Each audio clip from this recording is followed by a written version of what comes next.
Thank you all for joining us for what I think is going to be a very, very interesting discussion tonight. Let me thank the workers who participated in that video and our great panelists who are with us this evening, and you're going to hear from them in a few moments. I don't have to tell anybody that we're living in crazy times. We're in the midst of this terrible pandemic. So many of our people have lost their jobs and their income. We're worried about climate change. We're worried about systemic racism. We're worried about so many things.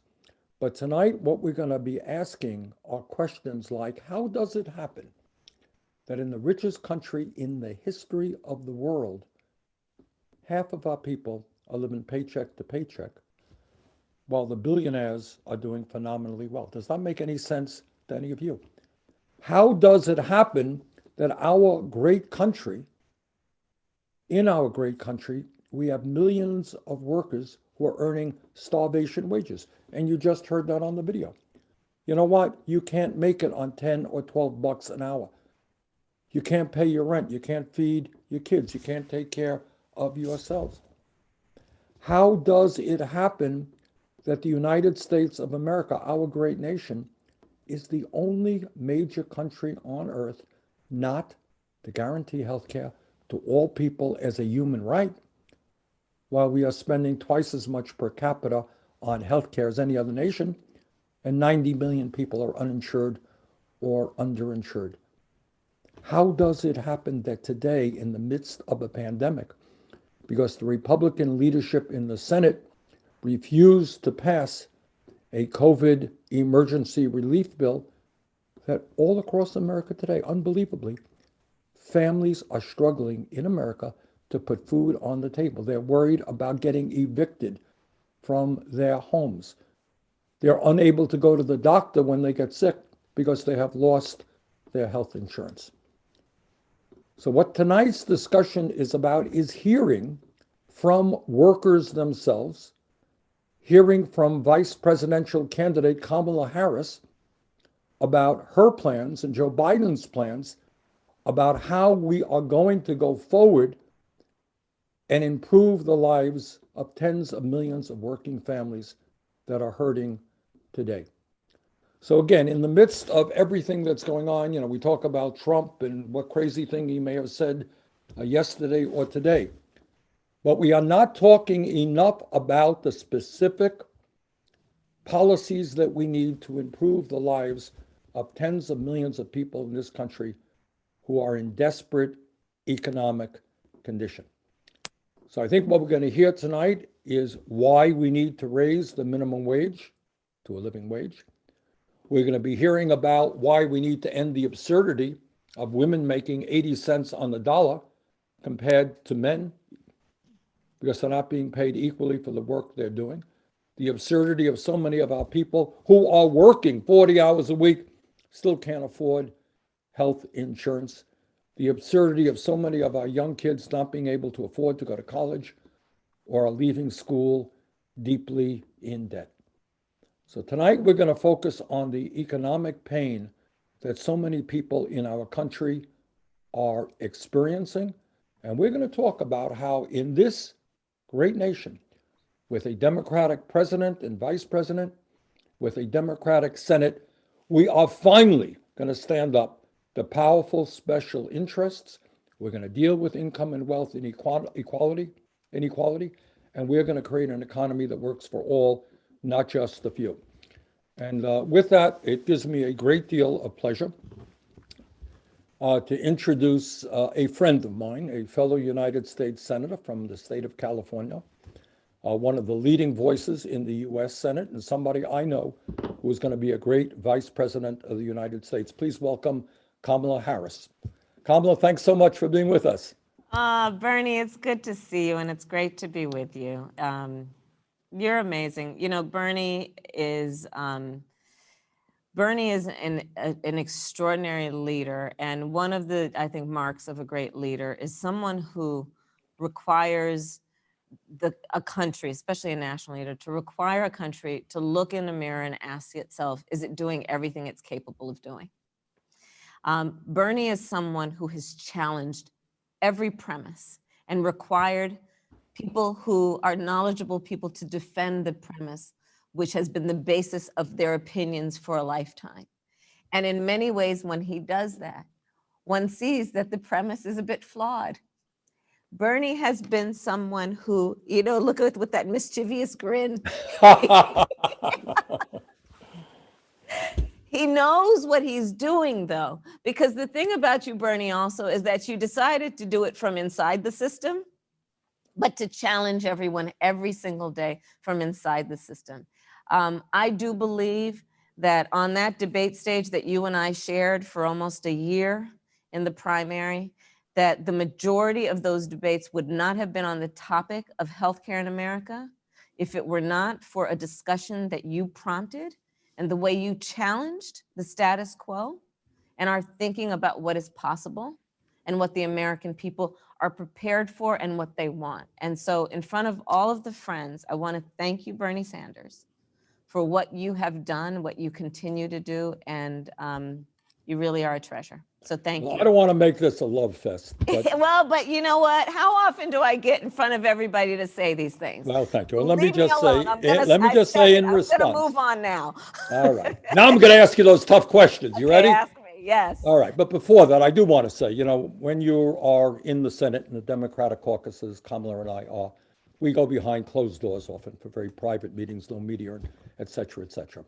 And what I do want to say to our viewers out there, I have seen Kamala behind closed doors, and I've seen the passion and the decency that she expresses and her willingness to fight for people today who do not have a voice. So Kamala, I want to thank you very much for the great work you've done. All right, let me throw it out to you. Yes.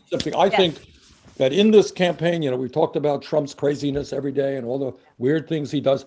We have not talked enough about, frankly, what our agenda is. You and Joe get elected, God willing.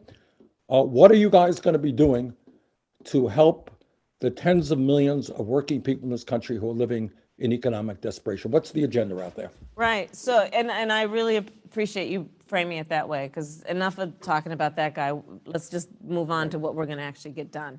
So, I mean, first of all, we cannot overlook in any way the big thing in front of us, which is the impact of this pandemic on the economy and on working people. But in so many ways, Bernie, I think that the pandemic has really been an accelerator, meaning it has, for folks who were doing badly before, they're doing even worse now. And it has then put a magnifier on the inequities that have long existed. For example, the inequity, the injustice, the immorality of not paying all workers sick leave, not giving paid sick leave, not giving paid family leave to all workers. The injustice of that has been highlighted in a way that for the first time, perhaps some people have realized that if that worker does not have paid sick leave, it will impact me. And, so however we get there, but let this be a moment of reckoning then, that as a country, that is part of what has been flawed that we need to fix. Joe and I are committed to paid sick leave and paid family leave. Let me interrupt you and ask you this question, and I know you know the answer, and the viewers know the answer. How many major countries on earth do not provide paid family and medical leave to their workers? Of the so-called advanced countries, I don't know of one. No, there is none. We are it. Yeah. And I'm hearing from you that you and Joe are going to lead us to end that international embarrassment. We have to end it. And it's not only an embarrassment, it's morally wrong. Because here's the thing also, and this is a piece that, you talk about premises. You have to understand, working people have ethics. They take their work seriously. They take pride in the work they do, and they deserve to have dignity that comes with working a hard day. And that includes when they get sick, being able to stay home. When they have a parent or a child who needs attention, being able to stay home to care for them, knowing that they're going to do that because that is a necessity at that moment, and they will get back to work when they can. But there's something about, we see this across the board, right? Which is, we see this even when you and I and all of us have been fighting for SNAP benefits, right? For SNAP benefits, we used to call it food stamps. Why do people need SNAP benefits? Because they're hungry. And then there is a suggestion we have heard in certain circles, well, if you extend this, they won't know what to do with the money, because there is also this ugly premise that people who are low income or poor choose to be that way, or don't have the same ethics everyone else has, or are irresponsible. And this is part of what's wrong with the way we have crafted economic policy when it comes to what is just right and morally right on a global scale. Our audio, the platform, in addition to just what's right within our own hearts and minds about treating workers with dignity and respect. Minimum wage. I mean, you said the point of it, and also pay equity. It is still the case that women are not paid the same amount as men for the same work. And then when you start looking at Black women, Latinas, Native women, the numbers are even more stark. Right. And let's look at when we just increased minimum wage to $15 an hour, 1 in 3 women will benefit, 1 in 3 Latinos will benefit, 4 in 10 Black workers will benefit. And you and I both know, by the way, raising the minimum wage is about the floor, not the ceiling. But it is what we need to do to at least move this thing forward and pay people the value of their work. So what I'm hearing from you, so I want everybody to hear it. You and Joe are committed to fighting for at least a $15 an hour minimum wage. Yes, absolutely, yes. But All right. also, fighting. Let me go to another area that Yeah. we need to talk about. Mom and dad go to work today. They can't find decent, quality, affordable childcare. What do you guys propose to do about that? No family should pay more than 7% of their income in child care, period. Again, and this is about addressing also, the hypocrisies of it all. We say we care about families. Every person running for office will talk about they're a family person, they care about families. Well, families need assistance paying for childcare when we have seen that, first of all, the cost of living has gone up across the board while wages have remained stagnant. When we see that in many places we're looking at childcare deserts, or we're looking at childcare being in some places more expensive than college. That's right. So these are the things that we have to do. And again, everyone benefits. Everyone benefits when any family has the ability to provide for the essential needs of the children in their home and of everybody in their home who needs that kind of assistance. But in addition, we're also going to put in place universal pre-K for 3 and 4-year-olds. And that, again, the studies are clear, and the human experience tells you when our youngest children have that, and we're not just talking about daycare, but actually education programs for our youngest children, they have a leg up. And, people who come from wealthy families have the resources to do that kind of thing anyway, but it should be available to all of our children, knowing they all have equal capacity to achieve whatever their dreams may be, but they don't have equal resources. And that, again, is the point of equity, not just equality. Right. All right, Kamala, let me ask you this. I know you have heard in California on the campaign trail, young people who would love the opportunity to get a higher education from a working class family. They just can't afford it. What ideas do you and Joe have to make it easier for young people, or anybody for that matter, to be able to get a higher education? How are you going to deal with the level of student debt that we are seeing today? Great. Any student coming from a family that makes less than $125,000 a year can attend a public 4-year college or university for free, including an HBCU, including a private HBCU or minority serving institution. In addition, so many of our bright minds, they graduate college with student loan debt, but they want to pursue a profession that is a profession of service, of public service. And so we also are committed for anyone who comes out of school and goes to a job that pays less than $125,000 a year, we'll erase their debt. Wow.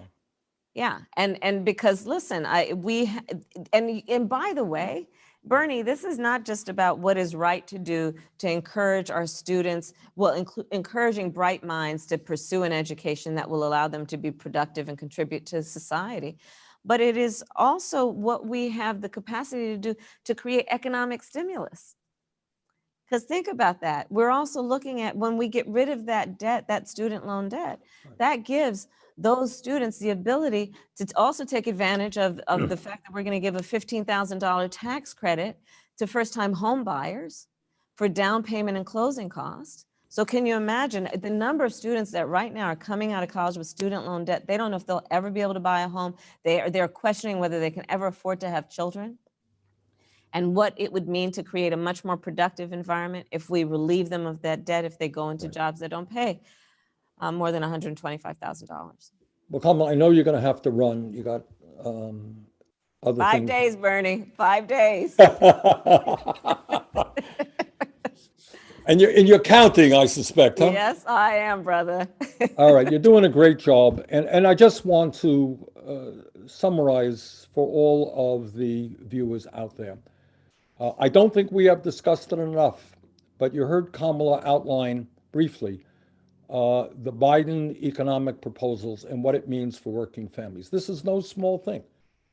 Raising the minimum wage is a wage increase to $15 an hour, a wage increase for 40 million workers, equal pay for equal work, creating millions of good paying jobs. We didn't get into this, rebuilding our crumbling infrastructure, making public colleges and universities tuition free for families under 125,000 and going a significant way to cancel student debt, universal child care and pre-K for 3 and 4 year olds.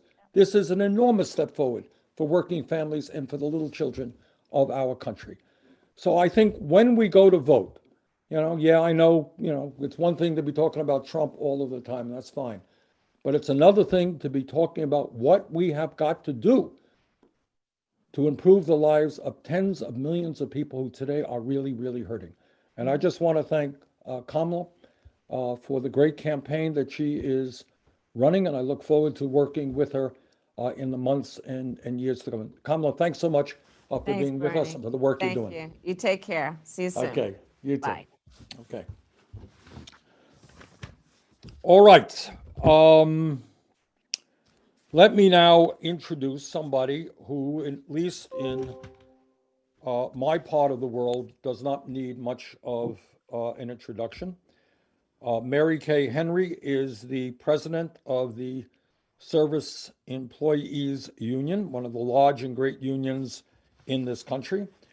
It is a union that has helped lead the way for Fight for 15. It's a union that believes in Medicare for all. It's a union that believes in criminal justice reform and immigration reform. It is, as I mentioned, one of the great unions in this country. So Mary Kay, thank you so much for being with us. And the microphone is yours. Thank you, Senator Sanders. I'm so proud to join you with the 2 million members of SEIU and the millions more fighting for 15 in a union. And you made a decisive difference in 2016 by taking up the $15 demand that we began with so many years ago. And here we are talking about passing the $15 minimum wage when we elect Joe Biden and Kamala Harris. And it's great to be here with Care in Action and NELP and all the essential workers and their families who are listening today. You and I both know that essential workers have been putting their lives on the line to keep our country running. We treat the sick, we teach our children, we care for our elders, we clean and protect public spaces, and yet essential workers are completely fed up with the current administration. And we have had it with police violence against Black communities, the COVID crisis, and the economic depression that followed. And each of these crises, together with the climate crisis, has made it crystal clear that we are not going to return to normal. And it's no accident that people of color have been on the front lines of these crises and are being hit the hardest and are risking their lives for less than $15 an hour. And you and I see the very people fighting back every day with hope and determination. And we've made a crystal clear decision that we refuse to return to normal because normal never worked for us. And we're pulling out all the stops to elect Joe Biden and Kamala Harris and progressive champions up and down the ballot who are going to fight alongside with us for racial and economic justice. And that's why we're so incredibly thrilled 5 days out that Joe Biden and Kamala Harris support 15 and the right for all working people to join together in unions no matter what job they do. Mary Kay, if I can interrupt you, one of the things I didn't get into with Kamala is the fact that Joe Biden and Kamala believe very strongly in the need to grow the trade union movement, to make it easier for workers to join unions. What will that mean for ordinary workers in your judgment?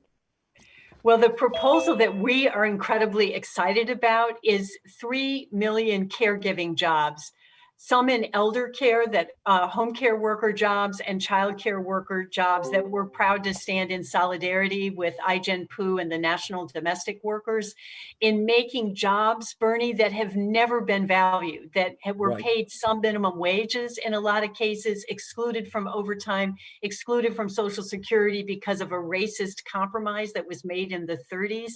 We are going to make sure that Black and brown and immigrant women get included for the first time in the history of the nation. And that's a proposal from Joe Biden to invest in a caregiving economy.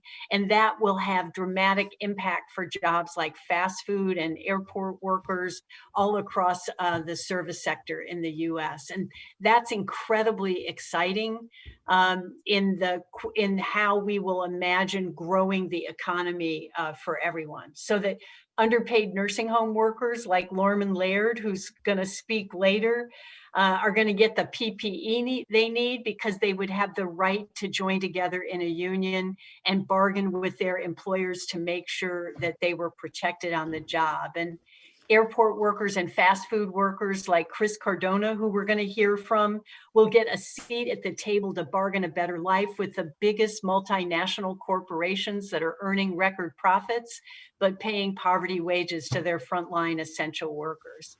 And I just think that we are on the precipice of electing champions that we're going to need to stay in the streets and continue to press our movement to make the boldest change possible in this economy. And essential workers are all in to elect candidates like Biden and Harris, and we're not stopping until we win 15 in a union for the 64 million service and care workers all across the US that deserve an equal shot at a better life. And Senator Sanders, I want to thank you for being such a champion in this movement. I want to thank you and for the great work that you and your 2 million members of the SEIU, what you're doing for some of the hardest hit workers in America. So thank you very much. And we are going to move forward, Mary Kay, aggressively after this election. Once Democrats control the Senate and the White House, we are going to move forward aggressively in an unprecedented way to protect working people in this country. So thank you very, very much for all that you do. It is now my pleasure to introduce Ijen Poole, who is an award-winning organizer and author and a leading voice in the women's movement. She holds many titles, but is joining us today as the senior advisor of Care in Action, and she is the author of The Age of Dignity, Pushing for the Elder Boom in Changing America. Ijen, thank you so much for being with us. Thank you so much, Senator Sanders, for hosting this incredibly important event tonight. We're so grateful to you for your voice and leadership on behalf of workers and in this election. At Care in Action, we organize so that women of color can be powerful in our politics, and we fight for policies that lift up our nation's caregivers and domestic workers, the mostly Black and brown women who work in our homes as nannies, house cleaners, and home care workers. And to all the domestic workers and caregivers who may be out there watching tonight, we see you and we honor the essential work you do to care for the families of this country, including your own. Before there was a pandemic, there was an epidemic of low-wage work in America, where millions of workers worked incredibly hard and could not pay the bills, as the senator said earlier. Home care workers like Susie Rivera, who you're going to hear from later in the program, are doing work that has always been essential, and yet most earn poverty wages without job security or access to a safety net. When the pandemic hit, they didn't have the ability to stock up on groceries or even take a sick day because they could never do those things. 82% of domestic workers didn't have a single paid sick day. 90% of domestic workers lost their livelihoods in March. And those who continued to work as essential workers did so without PPE, without hazard pay, without access to testing or treatment, and many lost their lives. And that is why we are fighting and organizing as if our lives and our livelihoods depend on it, because they do. This election is about the difference between an ongoing, drawn-out, full-blown depression for domestic workers and all kinds of low-wage workers in this country, and a very different path. Imagine a future of work where our voices are heard and our work is valued, where we can take pride in what we do and offer our children more opportunity than we have. We can take care of our health and the people we love and have the time to share in the moments of life that really matter for our families. This is all possible in America, beginning with raising the minimum wage, winning a domestic workers' bill of rights, an essential workers' bill of rights, and a care economy that supports childcare, home care, and paid leave for all workers. The workers of this country are ready, and the people are on our side. The pandemic has revealed to everyone how essential low-wage workers like domestic workers are, how essential they are to our safety, our health, and our well-being. And together with SEIU and all of you, we are building a movement for working people like this country has never seen. And we are going to vote like never before. When workers organize, we change the course of history. We've done it before, and we are doing it now.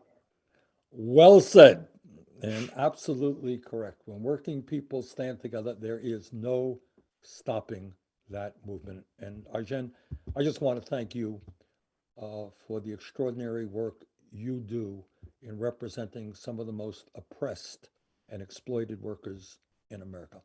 So thank you so much, and it's an honor to have you with us this evening. Our next guest, and I am going to gobble up her last name, is Sadeh Gabriel Selassie, who is with the National Employment Law Project Action. Sadeh is an attorney who advocates for raising the minimum wage and improving workplace protections and lives in New York.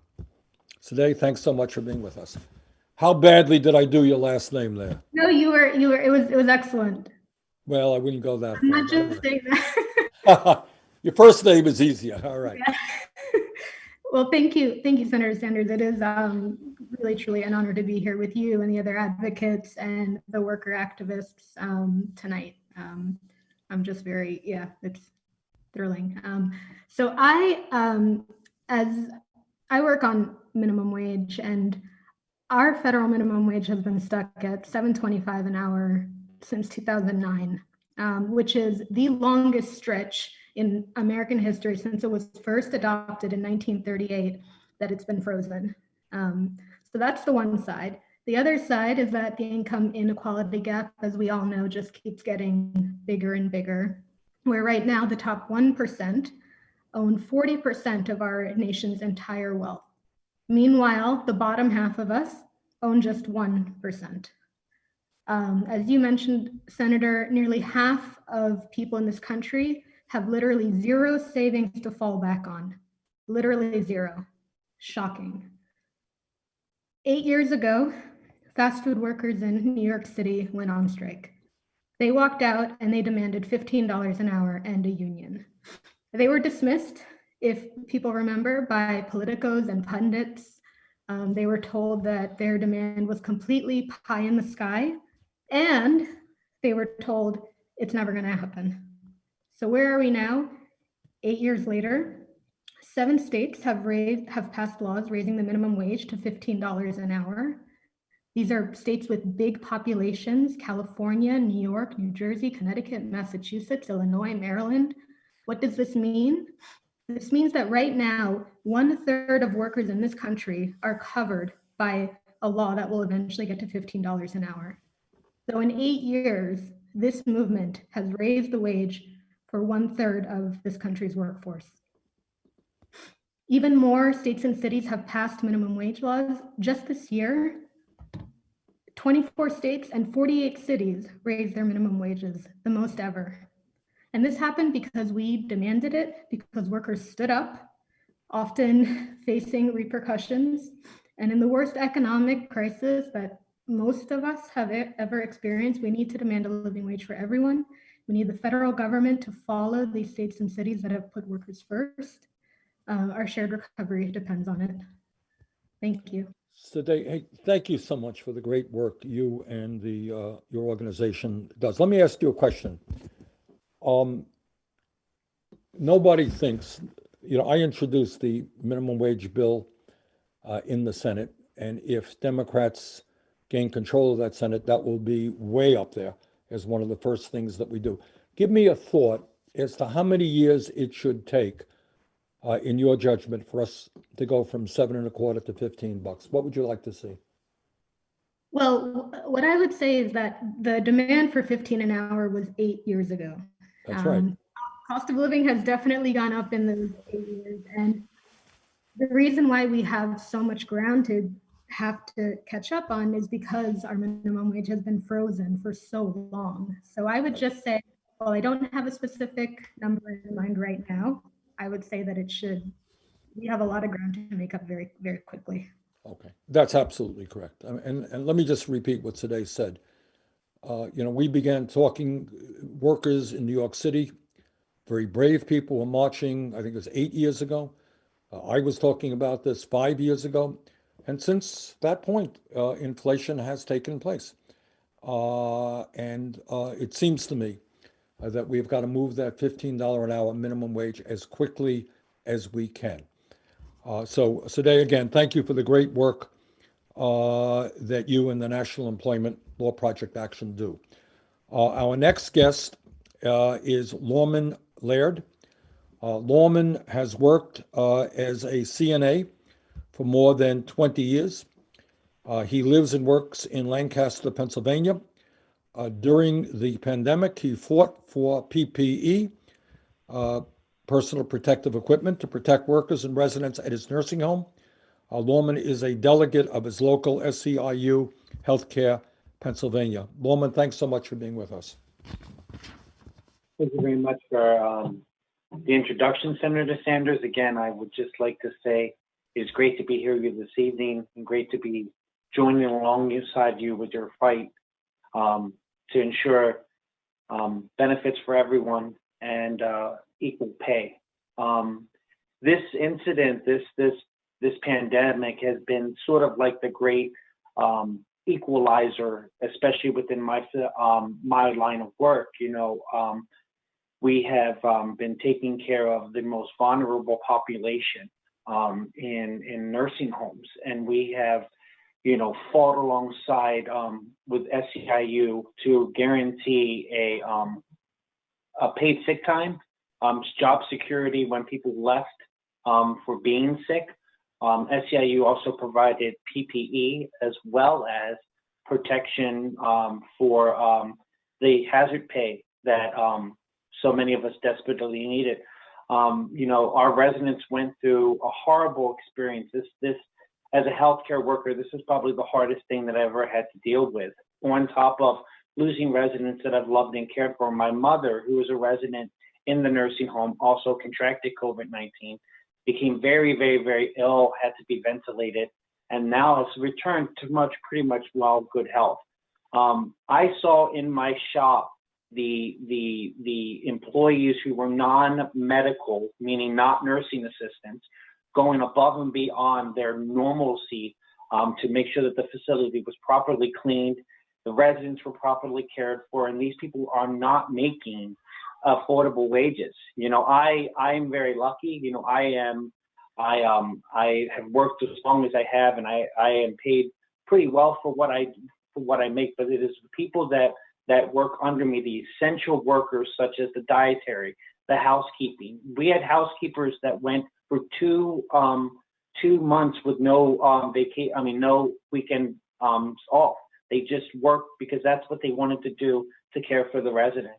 And it has been an honor and a privilege to actually be able to join them and to fight for them during this experience. I believe very strongly in the fight for pro-union and having everyone being able to join a union for the benefits, not just for the wage increases, but the dignity and respect of being able to take care of yourself. I know that there are healthcare workers who can't even afford to be able to see doctors. And, like you say, in the United States, that's not appropriate. So I thank you for your fight. I thank you for letting me be a part of this. Well, Lorman, thank you not only for the work that you and your coworkers do, but I think it should make us rethink what we call critical and important work in America. I frankly have a hard time thinking of work that is more important and in this moment more dangerous than workers in a nursing home who are doing their best to deal with patients who are clearly frightened, who are frail, and providing them the love and the care that they need. And I think as a nation, we have got to rethink, how we compensate work. You got hedge fund guys up there who do nothing but speculate and gamble, and they make, tens of millions of dollars a year. And you got workers who are providing love and care to very fragile people who are paid starvation wages. That doesn't make sense. I mean, the work that you and your coworkers are doing is enormously important. I should think that all of the families of the patients there, the people in the nursing home, are so grateful to you for what you do. So as a nation, we have got to do a lot of rethinking about how we compensate work in America. Lorman, thank you again very much. It's now my pleasure to introduce Chris Cardona. Chris is a shift manager at McDonald's. He has worked there for almost 3 years. He has been a manager for about a year, earning $11.15 an hour. Chris, thanks so much for being with us. Good evening, everyone, and thank you, Senator Bernie Sanders. So my name is Christian Cardona, and I am a leader with the 5 for 15 in the union. Like so many Floridians, I'm originally from elsewhere, but came here for an education and a better life. I moved from my hometown in Colombia to Orlando, Florida in 2009 with my father and my younger sister. Since the start of the pandemic, my family's life has been turned upside down. My father was laid off from his job in the hotel industry, but was fortunate enough to find a job in construction. My mother has worked as a custodian at a bank nonstop throughout this pandemic. She has a compromised immune system and is terrified of getting sick with COVID-19. My sister is in the 9th grade and has started online schooling. She struggles with the technology to access online classes and worries about falling behind academically. And me, I have worked with McDonald's for almost 3 years. As the shift manager, I make just $11.15 an hour. Even working full-time as a manager, I still don't have enough money to survive. There have been 4 people at my store who have tested positive for COVID-19. McDonald's should inform employees about positive cases, but most of the staff have only been informed about one of the 4 cases in our store. I have not seen or heard that McDonald's has closed my store to deep clean after any of the positive cases. Instead, customers were still allowed to enter the store without social distancing, putting themselves and the staff at risk. McDonald's hasn't taken workers' health and safety seriously during this pandemic. This is the typical life for many essential workers across Florida. We are living paycheck to paycheck, barely able to make rent. My family has 3 incomes, all under $12 per hour, and we still struggle. We're afraid and we're angry, We are risking our lives every day to provide healthcare, food, and other essential services, but we still don't have necessary protective equipment, sufficient paid sick leave, or a voice on the job, all for less than $15 an hour. Millions of working people are being laid off, and immigrant families are being completely ignored during this crisis. The essential workers you see here today, although our stories may not be exactly the same, one thing we have in common is that we cannot survive on less than $15 an hour. We all want the same things: safety and security for our families, a fair chance at life and a decent life, and a better future. Essential workers deserve to make the living wage.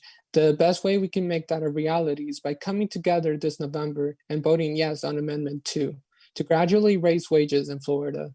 Amendment 2 will raise Florida's minimum wage from $8.56 per hour to $10 per hour in 2021, increasing by $1 per hour each year until $15 per hour is phased in during 2026. We can win higher wages, and immigrants like me will make the difference in this election. Voting for a better future for essential workers like me and my parents this election makes this election the most important in my lifetime.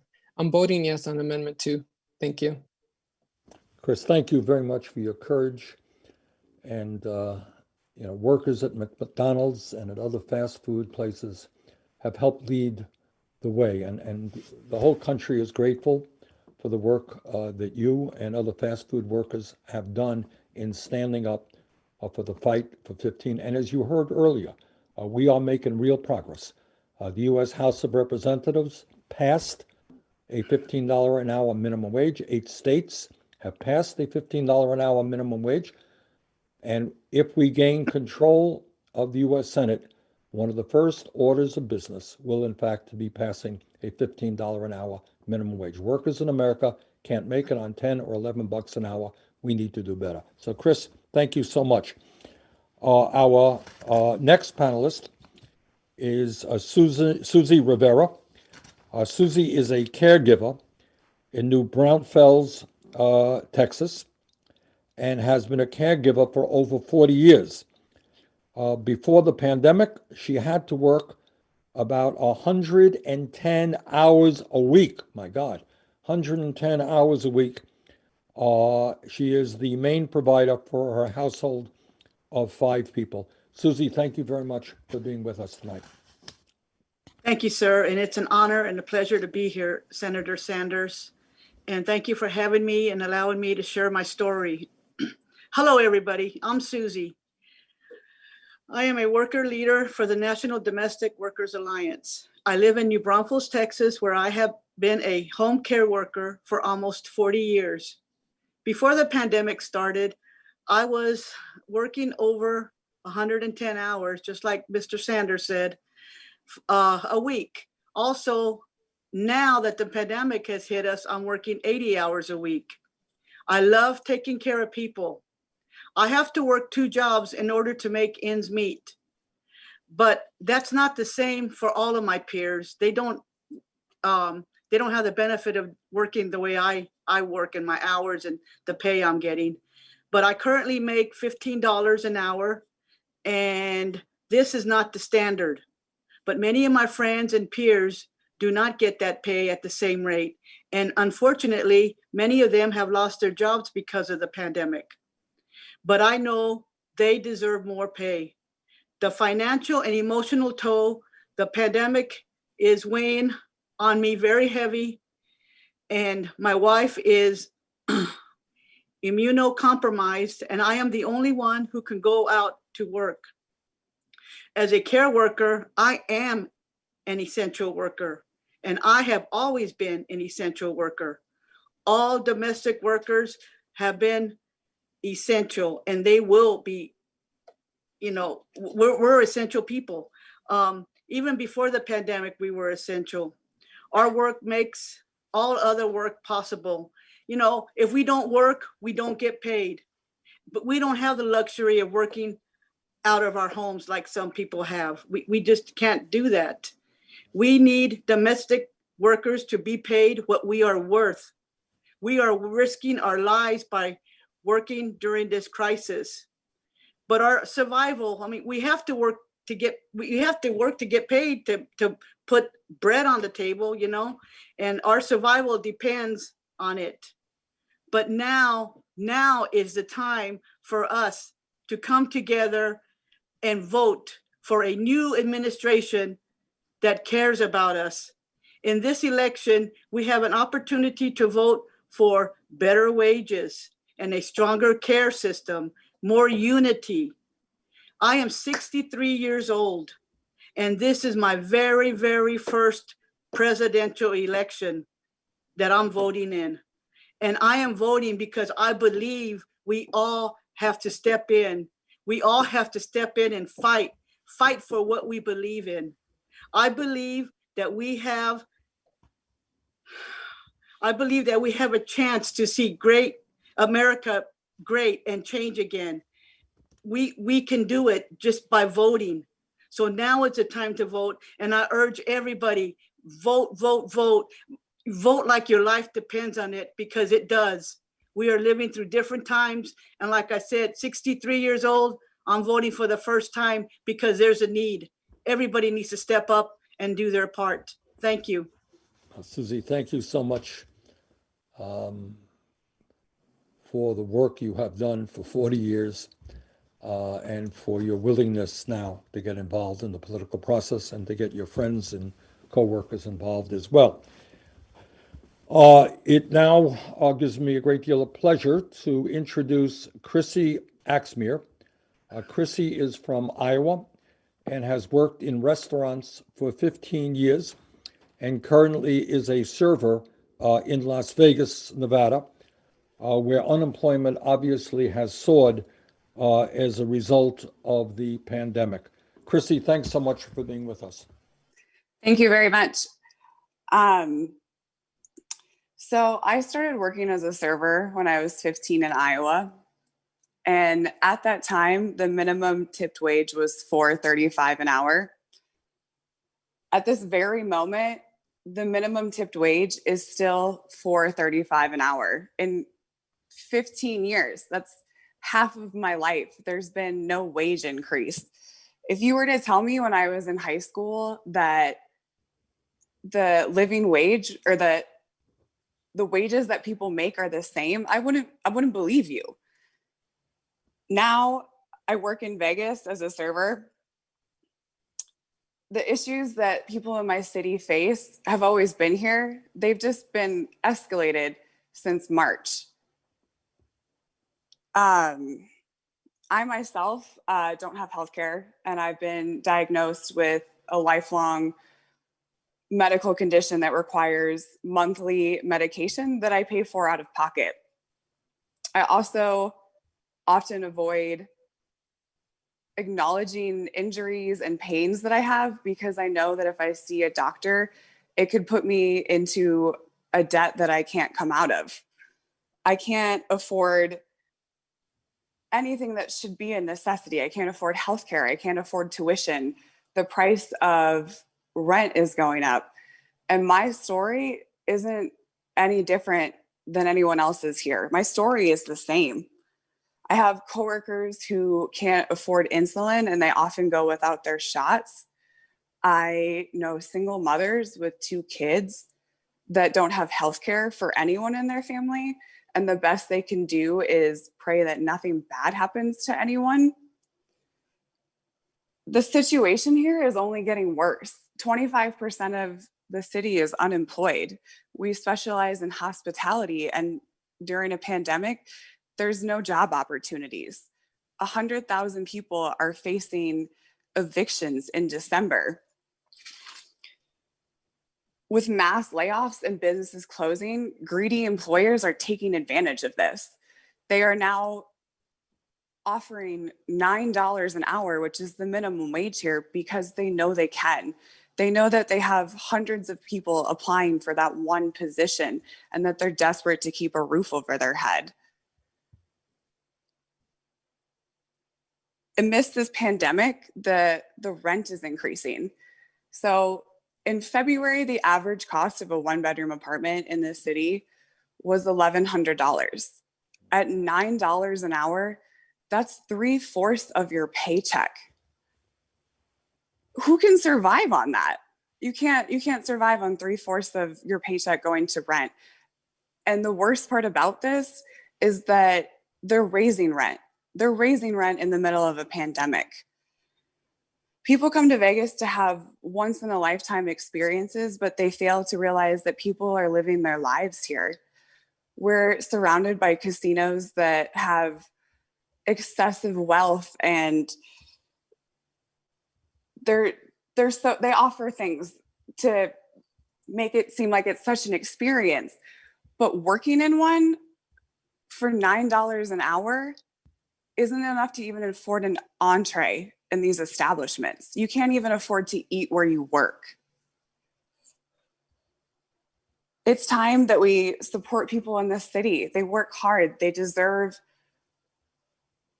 to not just make profit for people in control of the casinos. We deserve a working wage and healthcare and everything that comes with working with dignity. Chrissy, let me interrupt you.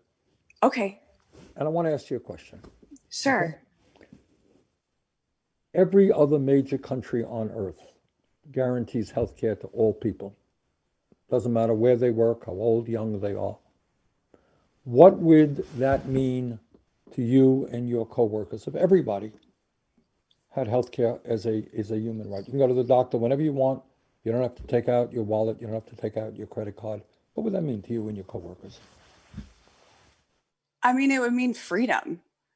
It would mean freedom because you're free from the worry of stressing about if something happens, what you're going to do. It would mean freedom for like numerous times I've injured myself and I'm terrified that I could do damage for the rest of my life. And by not seeing a doctor, I'm making it worse.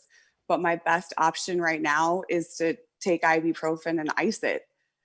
It means that there's job security. It means that you can change a job and it's not tied to your healthcare. Like if I do get healthcare, I'd be terrified to leave it, even if my employers treated me badly, because it's one of the only places that offers it.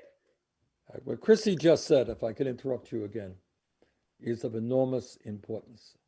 When you as a human being, as an American, are guaranteed health care, it does mean freedom. Not only freedom from the stress about how you're going to pay for a bill, you could leave that job if you don't like it, even if you have good health insurance, because you're guaranteed health insurance.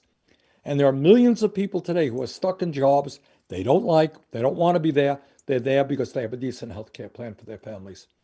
So Chrissy's point is a very important point.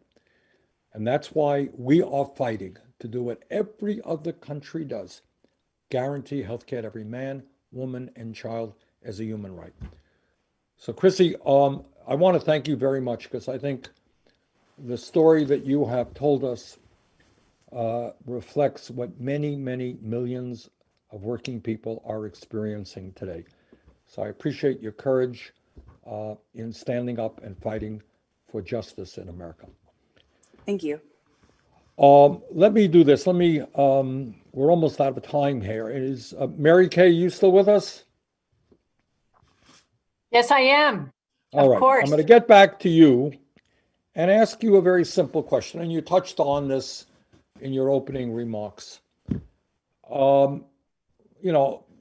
Every day everybody hears all about Donald Trump and this, that, and the other thing.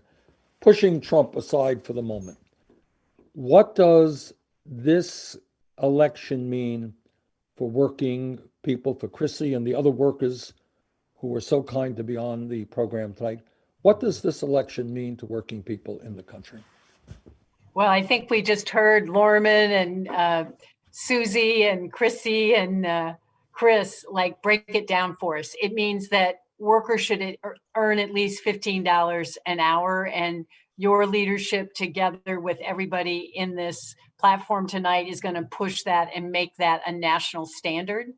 It means that we need to create good jobs where women's work will be valued for the first time since the nation was born. And Ijen said it beautifully when she said, if we valued women's care work for elders and childcare, It makes everybody else's job possible with peace of mind when our elders are cared for safely at home and when our children have access to good quality care. And those providers like Susie shouldn't have to work 110 hours a week to make ends meet. And she should be able to have one job and a living wage and a secure benefit to care for people in the way she does every day.